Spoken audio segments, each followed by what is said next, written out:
Hello बच्चे, राधे राधे। आज फिर हम लोग मिलेंगे कुछ एडियम्स के साथ। मज़ेदार एडियम, ये बहुत मज़ा आएगा इससे पढ़ने में आपको। ऐसे है एप्पल्स ऑफ माई आई। इसका मीनिंग होता है someone you love very much. ठीक है, मतलब तुम उससे बहुत प्यार करते हो। तो उसे सेंटेंस में से बनाएंगे, my little baby is the Apple of my आई।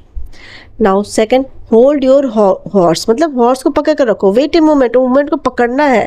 तो सेंटेंस में कैसे करेंगे, hold your horse, the pizza is not get ready. ठीक है, बटरफ्लाई इन माई स्टमक, उसका मीनिंग होता है नर्वसनेस। सेंटेंस में, I have butterfly in my stomach before my school play. जब स्कूल में कुछ प्ले करते हैं तो हमारे पेट में कुछ गुदगुदी होती है ना, तो उसी को बोलते हैं बटरफ्लाई इन माई स्टमक। ना couch potato means a lazy person. Don't be a couch potato, let's go out and play. ठीक है, चलो मिलते हैं next interesting video. Bye bye, Radhe Radhe.